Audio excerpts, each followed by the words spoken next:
Parfois, même les meilleurs acteurs disparaissent de petits écrans où Hollywood leur tourne le dos. Now, turning to other news, a court in Los Angeles has sentenced Harvey Weinstein to 16 more years in prison for raping and sexually assaulting a woman in 2013. Rejoignez-nous alors que nous parlons de célèbres personnalités que vous ne verrez jamais sur le grand écran et pourquoi. De leur insatisfaction à l'égard de leur rôle à leur engagement envers la famille et d'autres passe-temps.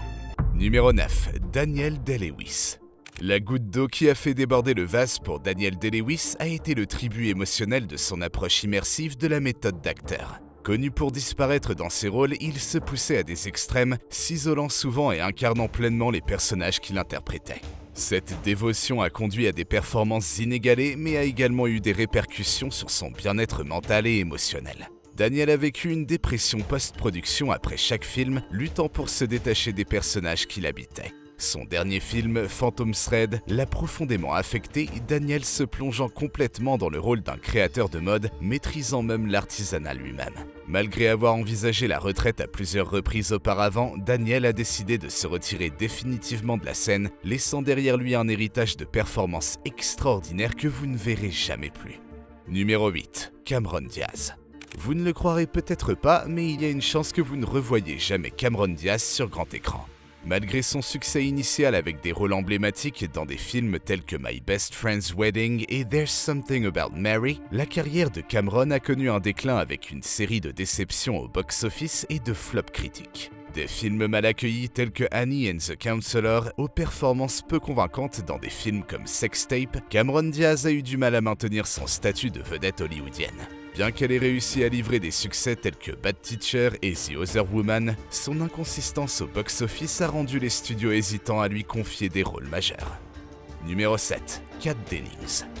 Hollywood a décidé que vous ne reverrez jamais Kat Dennings à l'écran et voici les raisons. Kat s'est fait connaître grâce à des rôles importants dans des films à succès tels que 40 ans toujours puceau et Nick and Nora's Infinite Playlist. Mais elle a vraiment marqué les esprits en tant que Max Black dans Two Broke Girls sur CBS. Cependant, sa réussite dans la sitcom a peut-être involontairement entravé ses perspectives futures à Hollywood. Tout d'abord, le succès financier de Two Broke Girls a assuré à Kat un salaire stable en tant que vedette et productrice grâce à des accords de syndication qui continuent de générer des revenus. Cette sécurité financière a peut-être réduit son incitation à poursuivre activement de nouvelles opportunités d'acting.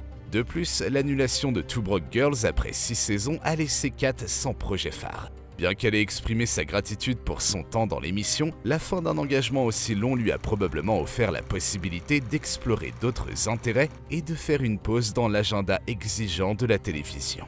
De plus, Kat pourrait être confrontée à des défis de type casting en raison de son association avec des archétypes de personnages spécifiques tels que la fille cool indie et la serveuse sarcastique. Cela pourrait limiter la gamme de rôles qui lui sont proposés dans l'industrie. Enfin, Kat a traversé une rupture très médiatisée avec le musicien Josh Groban, son partenaire pendant 2 ans.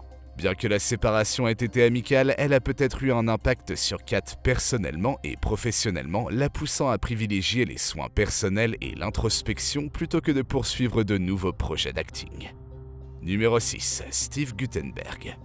Bien que la carrière de Steve Guttenberg ait couvert 4 décennies impressionnantes, remplies de rôles mémorables et de films emblématiques, il est évident que sa présence à Hollywood s'est estompée au fil des ans. Vous ne verrez plus jamais l'acteur affable illuminer l'écran avec la même fréquence et la même notoriété qu'à l'apogée de sa carrière dans les années 80. Connu pour ses rôles dans des classiques bien aimés comme la franchise Police Academy et 3 hommes et un couffin, la trajectoire de carrière de Steve a changé avec l'évolution de l'industrie.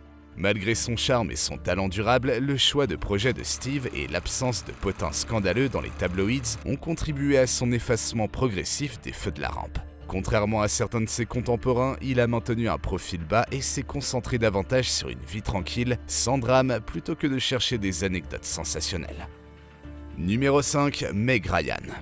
Vous êtes-vous déjà épuisé dans le travail que vous aimez faire? Eh bien, c'est exactement ce qui est arrivé à Meg Ryan, la reine bien-aimée des comédies romantiques des années 90. Avec son nez retroussé emblématique et son charme contagieux, Meg a conquis les cœurs du monde entier. Cependant, sa montée rapide vers la célébrité a finalement eu des conséquences. Après avoir captivé le public dans des classiques tels que Quand Harry rencontre Sally et Nuit blanche à Seattle, Meg s'est retrouvée cantonnée au genre de la comédie romantique. Malgré sa polyvalence, la demande de l'industrie pour ses rôles emblématiques a commencé à décliner.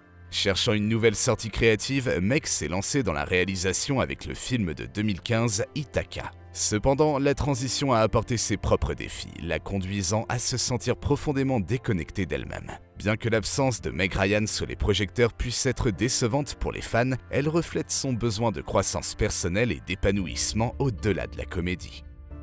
Numéro 4. Joe Pesci. Pouvez-vous croire que l'un des acteurs de caractère les plus emblématiques d'Hollywood, Joe Pesci, a décidé de prendre sa retraite de la comédie pour se consacrer à la musique? Après avoir illuminé l'écran avec des performances inoubliables dans des classiques tels que Les Affranchis et Maman j'ai raté l'avion, Joe a annoncé sa retraite de la comédie en 1999 pour se concentrer sur son premier amour, la musique. La décision de Joe de se retirer des feux de la rampe n'était pas simplement un caprice passager. Avec une expérience en tant que guitariste pour Joe Eddy and the Starletters dans les années 60 et même la sortie de son propre album, la musique a toujours été une partie significative de sa vie. Cependant, après qu'une carrière réussie en tant qu'acteur a pris le dessus, Joe est finalement revenu à ses racines musicales. Si vous êtes triste de ne plus jamais voir une légende comme lui dans des rôles intéressants, ne vous inquiétez pas. Il continue à jouer, mais maintenant uniquement pour ses amis et sa famille. Numéro 3. Clint Eastwood. Clint Eastwood, la figure estimée du cinéma américain, s'est lancé dans un voyage remarquable à travers les domaines de l'acteur et du réalisateur. Malgré des revers précoces comme l'infâme ambush à Cimarron Pass, la résilience de Clint a été la pierre angulaire de son succès. De ses jours dans Rawhide à ses rôles emblématiques dans les westerns spaghetti en tant que Harry Callahan, il a laissé une empreinte indélébile sur l'industrie. Cependant, à mesure que les années ont passé, Clint s'est également retiré du petit écran, choisissant un chemin moins emprunté par beaucoup de ses pairs.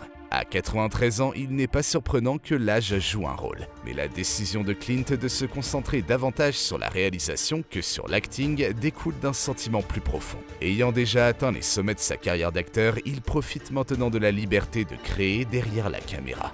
Bien que sa présence à la télévision puisse être moins fréquente, l'esprit de Clint reste aussi vibrant que jamais. Sa décision reflète une compréhension mature de son propre parcours artistique et le désir d'explorer de nouvelles voies de créativité. Numéro 2. Shelley Duvall. Qu'est-il arrivé à Shelley Duvall selon vous? La carrière de Shelley a débuté en 1970 avec des rôles remarquables dans des films tels que The Shining et des collaborations avec le célèbre réalisateur Robert Altman. Cependant, sa disparition soudaine des projecteurs a laissé les fans perplexes. En 2016, l'apparition de Shelley dans l'émission de Dr Phil a suscité des inquiétudes car elle a avancé des allégations controversées et a montré des signes de détresse. Alors que certains ont attribué son état à ses expériences avec Stanley Kubrick pendant The Shining, une interview ultérieure avec The Hollywood Reporter a dressé un tableau différent. La mémoire et les capacités de conversation de Shelley sont restées vives, mais elle a fait face à des difficultés liées à l'anxiété et à la stigmatisation de ses défis en matière de santé mentale. Le retrait de Shelley de Hollywood a été influencé par l'épuisement professionnel, des problèmes financiers et son insatisfaction quant à son traitement dans l'émission de Dr Phil. Aujourd'hui, elle mène une vie plus tranquille, entourée d'une communauté de soutien. Bien que son retour à la scène offre de l'espoir, il est peu probable que nous la voyions retrouver la même notoriété qu'auparavant. Numéro 1. Geena Davis. Il s'est écoulé un certain temps depuis que Geena Davis a illuminé le grand écran de ses performances mémorables. Malgré un début de carrière réussi avec des rôles acclamés dans des films tels que Tootsie et Thelma et Louise, les projets ultérieurs de Geena n'ont pas atteint le même niveau de succès. De nos jours, on a plus de chances de la trouver à la télévision que dans les films. Geena n'a pas pris sa retraite de la comédie, mais son attention s'est considérablement déplacée. Depuis 2004, elle dirige le Geena Davis Institute on Gender in Media, plaidant pour une meilleure représentation des femmes à Hollywood. Combattant le biais de genre dans les médias pour enfants tout en regardant la télévision avec sa fille, Geena a décidé d'agir. Elle a fondé l'Institut et a dirigé des recherches approfondies sur les représentations de genre à la télévision et au cinéma, révélant le manque flagrant de représentation féminine. Êtes-vous triste de ne plus pouvoir voir ces acteurs dans de nouveaux rôles? Faites-le nous savoir dans les commentaires. Si vous aimez la vidéo, donnez-lui un pouce bleu. Si vous voulez voir plus de vidéos que nous avons réalisées, cliquez sur l'une d'entre elles à l'écran ou jetez un coup d'œil à la chaîne. Merci de nous avoir regardés et à la prochaine fois les amis. Ciao!